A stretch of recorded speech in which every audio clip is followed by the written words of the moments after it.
No niin, pari uutta taulua. Sitten alkaa unboxing.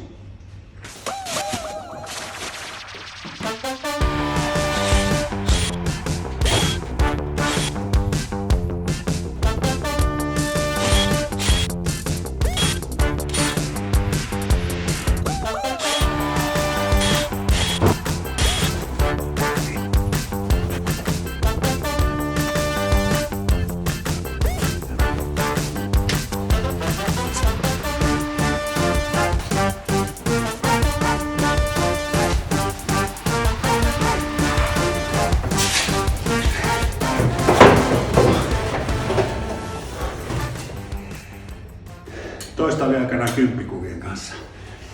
Tää on raskasta puuhaa. Nyt on uudet enkelit seinällä. Tää on 140 x 105. Tää on toisinpäin 105 x 140. Oikein isoja enkeleitä. Tää on 120 x 90. Jotain semmoista äijäenkeli. Sitten pari äijää lisää. Siinä on sellainen pohdiskeleva kaveri. Tässä on vähän tuimempi jätkä. En minä tuolla, joka heijastuu akryylistä, vaan tämä kaveri. Ja sitten on vielä tämmönen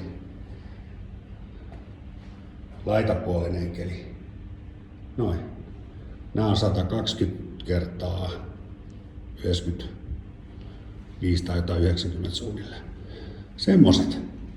Taas on mitä esitellä ja näytellä. Jees. Siitä. Moro.